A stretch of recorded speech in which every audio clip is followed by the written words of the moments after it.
الحمد لله وحده والصلاة والسلام على من لا نبي بعده فأعوذ بالله من الشيطان الرجيم بسم الله الرحمن الرحيم وما أرسلناك إلا رحمة للعالمين وقال النبي صلى الله عليه وسلم أنا العاقب والعاقب الذي ليس بعده نبي او كما قال علیہ الصلاۃ والسلام۔ اللہ تعالیٰ نے بے پناہ کرم کا، محبت کا، شفقت کا، عنایت کا معاملہ کیا۔ اس نے ہم تمام کو منہلی کی اس پیار بھری دھرتی پہ اور اس عظیم الشان اجلاس میں حاضری کی توفیق عطا فرمائی۔ دعا کیجیے اللہ تعالیٰ ہم سب کے حاضر ہونے کو، جمع ہونے کو، مل بیٹھنے کو، سننے سنانے کو قبول فرما لے، اور دعا کیجیے اللہ اسلام پہ زندہ رکھے، ایمانی محنتوں میں لگائے رکھے، اور اللہ موت دے تو اپنی رضا خوشنودی والی موت عطا کرے۔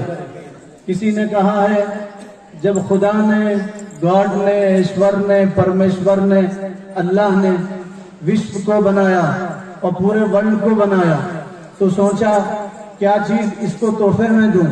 پورے وشو کو بنایا، پھر خدا نے وشو میں ہندوستان کو بنایا، اور ہندوستان میں کرناٹک کو بنایا، اور کرناٹک میں جب بیدر کو بنایا تو سوچا کیا چیز تحفے میں دوں، تب اس نے منہلی کو بنایا۔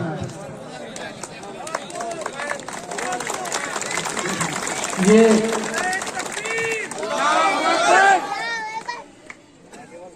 رسول اللہ صلی اللہ علیہ وسلم کی سیرت کے عنوان سے، آپ کی ہسٹری کے عنوان سے، آپ کی حیات طیبہ کے عنوان سے آج کا یہ پروگرام اور یہ اجلاس منعقد کیا گیا ہے۔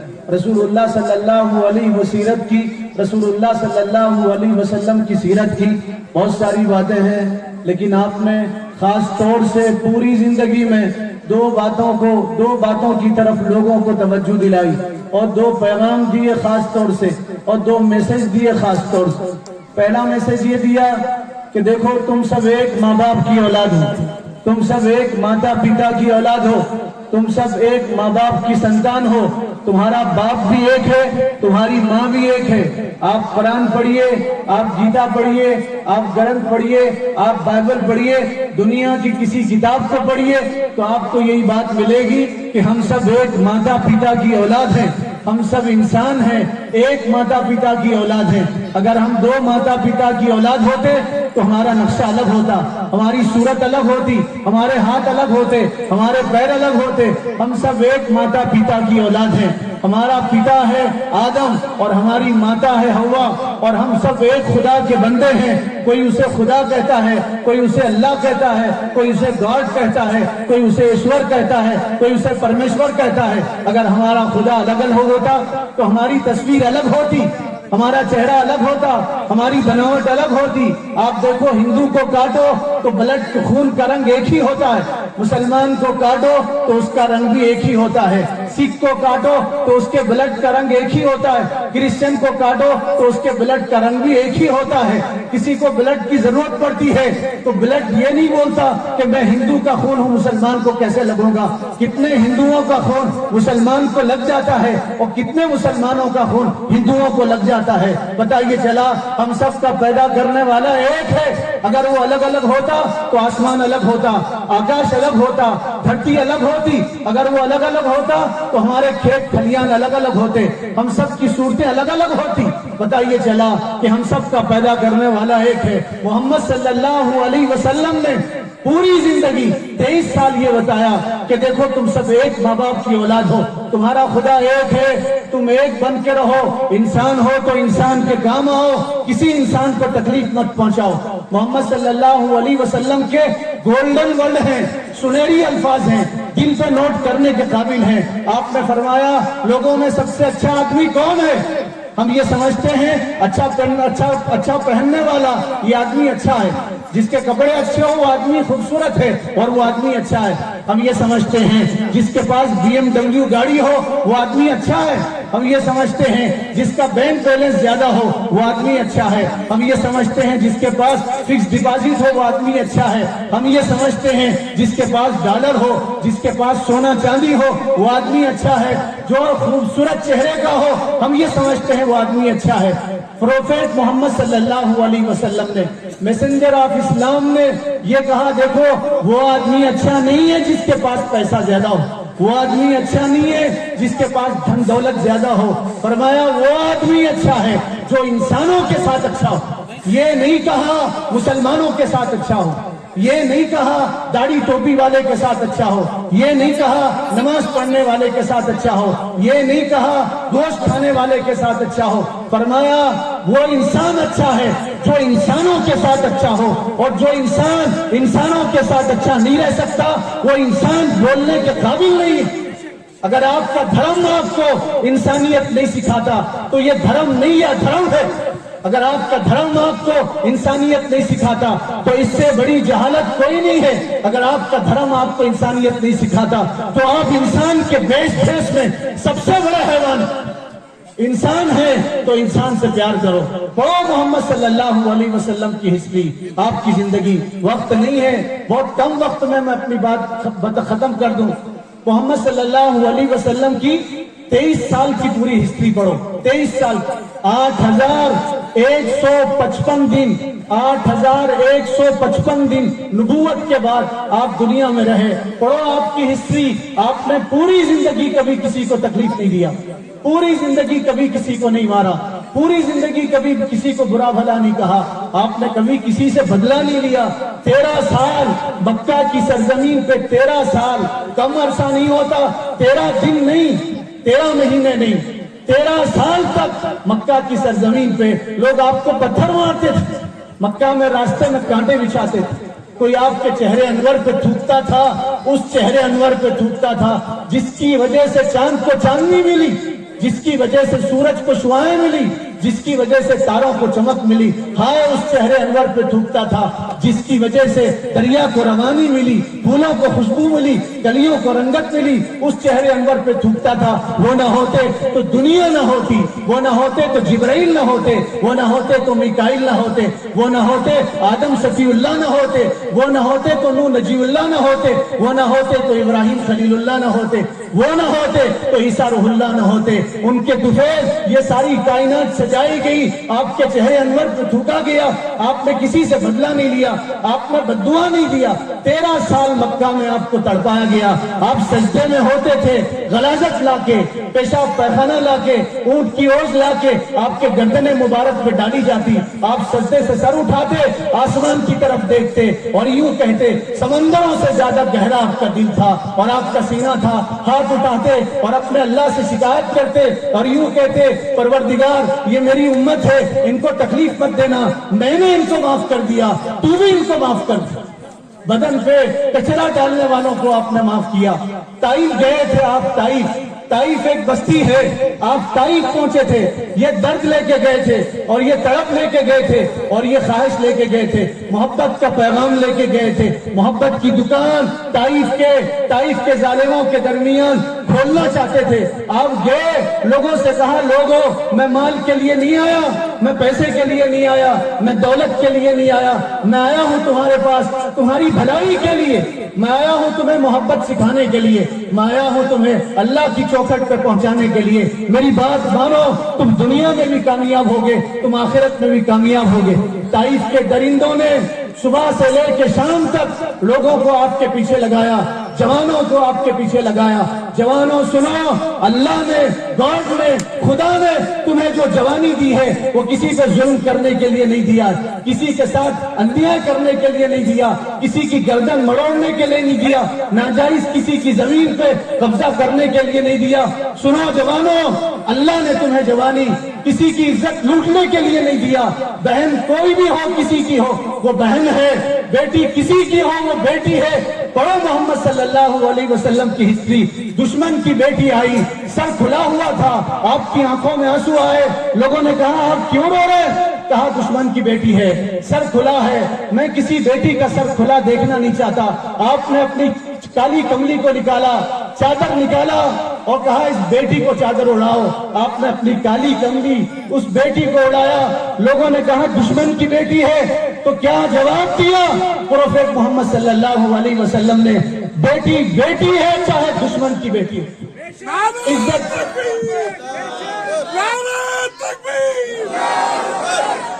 عزت کرنا سیکھو میرے بھائیوں. کوئی بھی بیٹی ہو، کوئی بھی لڑکی ہو، وہ ہماری بہن ہے، آپ اس کی عزت کرو. اسلام نے سکھایا.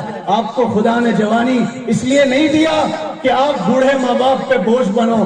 باپ جس نے آپ کو انگلی پکڑ کے چلانا سکھایا، باپ آپ کی پیدائش پہ خوش ہوا، وہ باپ جو آپ بڑے ہوتے تھے تو سوچتا تھا یہ میرے بڑھاپے کا سہارا بنیں گے، وہ ماں جس نے 9 مہینے کوکھ میں رکھ کے آپ کو جنم دیا ہے، تکلیف سے جنم دیا ہے، خون کو دودھ بنا کے پلایا ہے، وہ ماں جو راتوں رات آپ کے لیے جاگتی تھی، وہ ماں منہ کا لقمہ آپ کو کھلاتی تھی، وہ ماں خود بھوکی سوتی تھی، آپ کا پیٹ بھرتی تھی. خدارا اللہ نے تمہیں جوانی اس لیے نہیں دیا کہ تم اپنے ماں باپ کو ستاؤ، بوڑھے ماں باپ کو رونے پہ مجبور کرو. جو ماں باپ کو ستاتا ہے دنیا اسے ستاتی ہے، جو ماں باپ کو دکھ دیتا ہے اس کی زندگی جہنم بنتی ہے. ایک ہاتھ لے ماں باپ کو ستانے والے کو، ان کی اولاد ان کو ستاتی. اللہ نے جوانی اس لیے نہیں دیا کہ تم نشہ کرو، الکوہل استعمال کرو اور نشے کی دھت میں رہو. نشہ اسلام میں حرام ہے. حضور نے ایک ہی جملے میں کہا، ایک ہی جملے میں، الخمر جماع الاسم، نشہ تمام برائیوں کی جڑ ہے.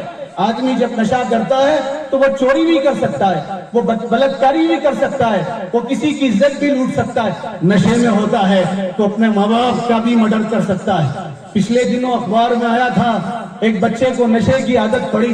سنو جوانوں، دل کے کانوں سے سنو، نیت کر کے اٹھو. ہم وہ جوان بنیں گے جو اللہ کے رسول چاہتے تھے، ہم وہ جوان بنیں گے جو اللہ چاہتے ہیں، ایسے جوان بنیں گے انشاءاللہ. ایک لڑکے کو نشے کی عادت پڑ گئی، 17-18 سال کا بچہ. 17-18 سال اس کی کیا عمر ہوتی ہے؟ 17-18 سال کا بچہ روز ماں سے پیسے مانگتا تھا، ماں پیسے دیتے تھک گئی. ماں اس کی بیوہ تھی، اس کے باپ کا انتقال ہو گیا تھا اور وہ اناتھ تھا. بری صحبت میں اور بری سنگت میں رہ کے اس کو برے عادتیں لگ گئی تھی. اس لیے کہا جاتا ہے اچھی سنگت میں رہو، اچھے لوگوں کے ساتھ رہو. اچھوں کے ساتھ رہو گے اچھے بنو گے، بروں کے ساتھ رہو گے تو برے بنو گے. اچھوں کے ساتھ رہو. اس کو نشے کی لت لگ گئی اور عادت پڑ گئی. گنجٹی کے ساتھ رہو گے تو گنجٹی بنو گے، تھوکنے والوں کے ساتھ رہو گے تھوکنے کی عادت پڑے گی، تھوکنے والوں کے ساتھ رہو گے تو تھوکنے کی عادت پڑے گی. اچھوں کے ساتھ رہو تو اچھے بنیں گے. 18 سال کا نوجوان روزانہ ودوا ماں کے پاس آتا تھا اور پیسے مانگتا تھا. ماں کہاں سے پیسے دیتی تھی؟ تو ماں نے کہا میرے پاس پیسے نہیں ہیں. تو اس کے دل میں اور اس کے ذہن میں خیال آیا اور شیطان نے اس کو وسوسہ ڈالا اور شیطان نے یہ سجھایا کہ ماں کے گلے میں زیور ہے، کسی طرح زیور لے لے گا تو تیرے پینے کا انتظام ہو جائے گا. وہ دن بھر سوچتا رہا کہ زیور کیسے حاصل کروں. رات میں ماں سوئی ہوئی تھی، اس نے بڑا پتھر ماں کے سر پر ڈالا. وہ ماں جس نے جنم دیا، وہ ماں جو دیکھ دیکھ کے خوش ہوتی تھی، وہ ماں جو راتوں میں اس کے لیے جاگتی تھی، غلادت صاف کرتی تھی، اس بے رحم 18 سال کے بچے نے اپنی ماں کو نشے کے لیے ختم کر دی. نشہ بری عادت ہے. اللہ نے جوانی دیا ہے اس لیے دیا ہے کہ تم کسی مظلوم کی مدد کرو. جوانی اللہ نے تمہیں دیا ہے اس لیے دیا ہے کہ تم کسی کا سہارا بنو. اللہ نے جوانی دیا ہے اس لیے دیا ہے کہ تم بہن بیٹیوں کی عزت اور ان کی عصمت کی حفاظت کرو. قصہ مختصر ہے، رسول اللہ صلی اللہ علیہ وسلم طائف کے میدان میں ہیں، لوگوں نے آپ کے جسم پہ پتھر برسائے، صبح سے لے کے شام تک پتھر برسا. صبح سے 1 گھنٹہ نہیں، 2 گھنٹے نہیں، صبح سے شام تک پتھر برسائے. جوتیاں خون میں رنگین ہو گئی. شام ہوئی، اندھیرا ہوا.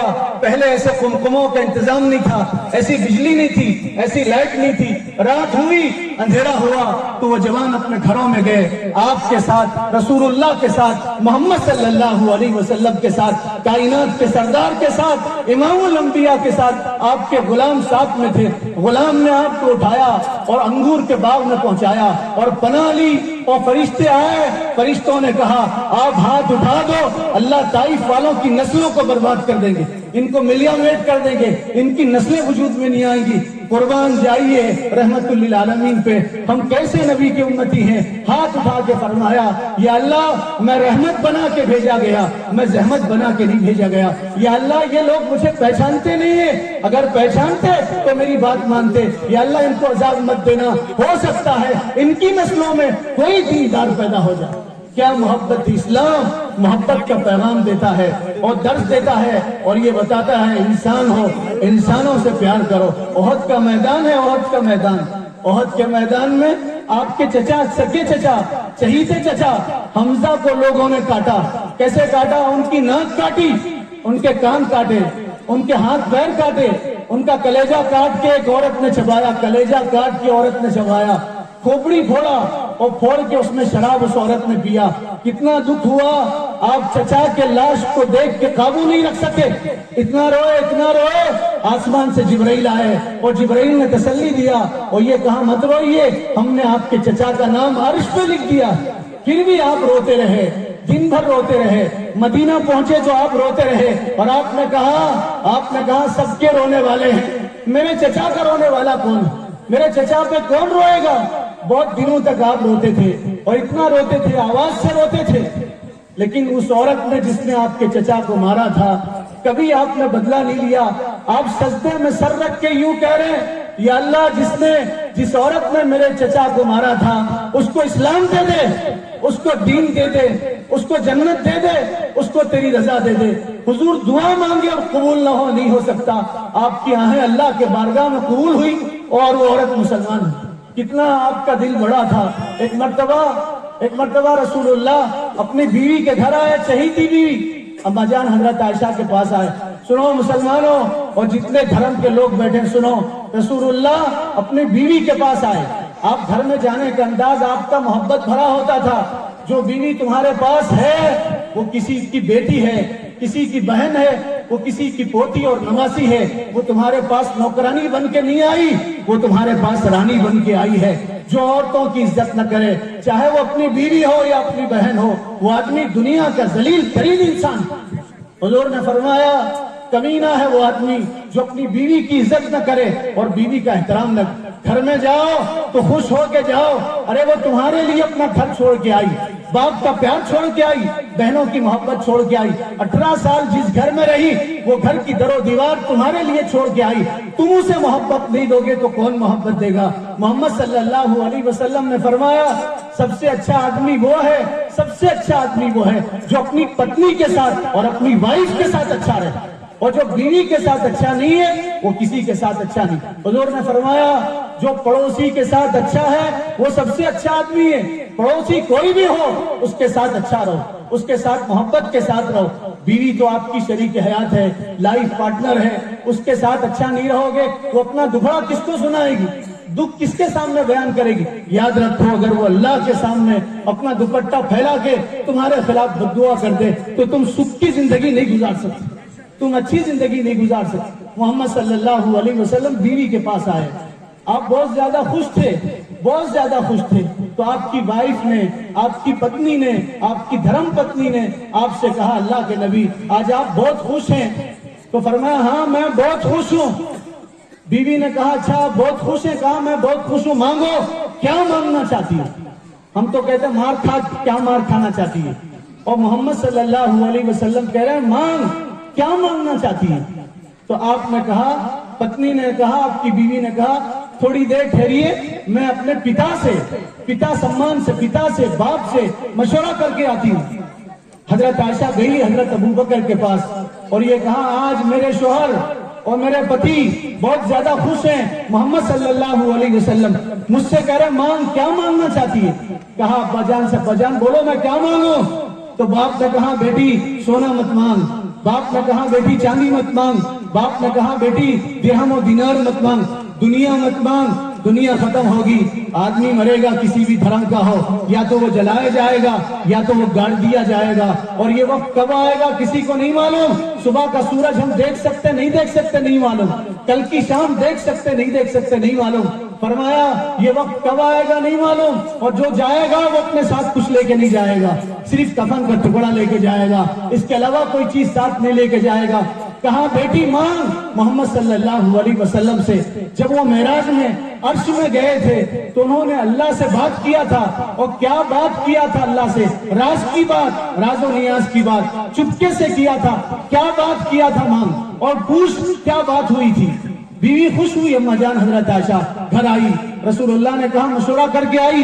کہا ہاں میں ابا جان سے مشورہ کر کے آئی. فرمایا کیا کہا ابا جان نے؟ کہا ابا جان نے کہا وہ مانگو. آپ عرش میں گئے تھے، اللہ سے بات ہوئی تھی. کیا بات ہوئی تھی؟ حضور بہت خوش ہوئے, کہا ابو بکر تو ابو بکر ہیں, بیٹی جیسی باپ اس سے زیادہ اچھے ہیں. پھر فرمایا بولو کیا مانگنا چاہتی ہو؟ کہا کیا بات ہوئی تھی اللہ سے وہ بتاؤ. تو محمد صلی اللہ علیہ وسلم نے فرمایا جب میں اللہ کے پاس گیا, آسمانوں میں گیا اور میری بات ہوئی اللہ سے, آمنے سامنے بات ہوئی, تو مجھ کو میرے خدا نے اور مجھ کو میرے گارڈ نے کہا سنو آپ کی امت کا جو آدمی ٹوٹے ہوئے دلوں کو جوڑے گا, ٹوٹے ہوئے دلوں کو جوڑے گا تو وہ بغیر حساب کتاب کے جنت میں جائے گا.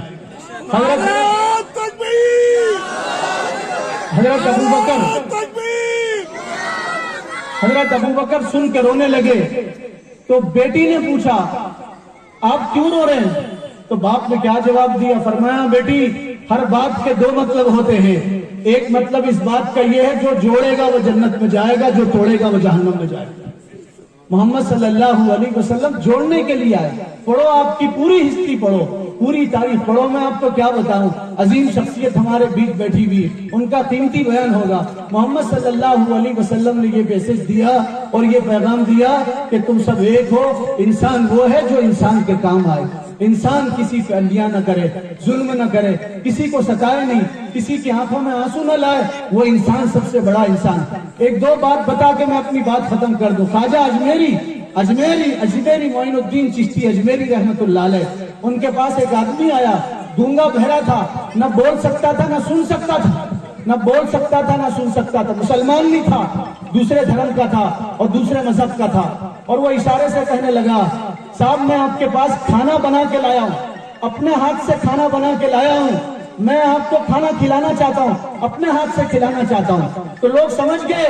لوگوں نے کہا ان کا روزہ ہے, ورت ہے, ان کا روزہ ہے, آج یہ نہیں کھا سکتے.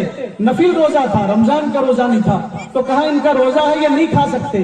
تو وہ گونگا بہرا آدمی رونے لگا, کہنے لگا آپ نہیں کھائیں گے میرا دل ٹوٹے گا, میرے آنکھوں سے آنسو نکلیں گے, میں روؤں گا, آپ کو تو کھانا پڑے گا. خواجہ اجمیری نے اس کی آنکھوں میں آنسو دیکھا, کہا دسترخوان لگا دو. دسترخوان بچھایا گیا اور اس دسترخوان پہ خواجہ اجمیری کھانا کھانے لگے. روزہ توڑ دیا. لوگوں نے کہا, آپ کے چیلوں نے کہا, آپ کے شاگردوں نے کہا, آپ کے مریدوں نے کہا آپ نے روزہ کیوں توڑا؟ کھانا کھانے کے بعد جب اس کی آنکھوں میں آنسو تھے اور آنسو صاف کیا, وہ ہنسنے لگا. تو اس کی طرف اشارہ کر کے کہا سنو, نفل روزے کی قضا ہے, ایک روزہ ٹوٹے گا, کل میں دوسرا روزہ رکھ کے اس کی قضا کروں گا. روزے کی قضا ہے, دل ٹوٹنے کی کوئی قضا نہیں. کسی کا دل ٹوٹے اس کی کوئی قضا نہیں. شاہ شرف الدین ایک بہت بڑے بزرگ گزرے ہیں, ان کے پاس ایک آدمی آیا اور آ کے کہنے لگا ایک راجا تھا, وہ بہت اچھا تھا, دن میں ورت رکھتا تھا, روزہ رکھتا تھا, اپاس رکھتا تھا, رات میں نماز پڑھتا تھا. تو شاہ شرف الدین رونے لگے, کہنے لگے عبادت یہ نہیں ہے کہ تم دن میں روزہ رکھو, عبادت یہ نہیں ہے کہ تم رات میں نماز پڑھو. وہ صحیح راجا ہوتا تو دن میں کسی کو بھوکا رہنے نہیں دیتا تھا, وہ صحیح راجہ ہوتا تو کسی کو ننگا رہنے نہیں دیتا تھا, کسی کو پیاسا رہنے نہیں دیتا تھا. خود پیاسا رہنا کمال نہیں ہے, دوسروں کی پیاس بجھانا کمال.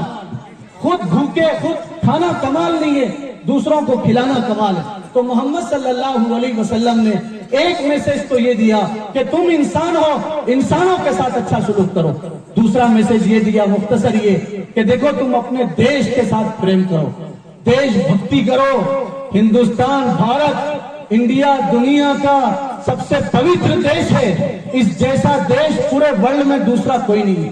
اس جیسا دیش پورے ورلڈ میں دوسرا کوئی نہیں ہے. یہ ہماری جنم بھومی ہے, ہم اس کی سنتان ہیں. اور یاد رکھو دوسرے دیشوں میں ایک ہی دھرم کے لوگ رہتے ہیں اکثریت میں. یہ دیش ایسا ہے جس میں ہر دھرم کے لوگ رہتے ہیں. محمد صلی اللہ علیہ وسلم نے کہا اپنے دیش سے, اپنے وطن سے پیار کرو. کسی شاعر نے کہا میں کس مٹی کا ہوں یارو, میری پہچان لکھ دینا. میں کس مٹی کا ہوں یارو, میری پہچان لکھ دینا. کفن کے ہر ٹکڑے پہ ہندوستان لکھ دینا. کفن کے ہر ٹکڑے پہ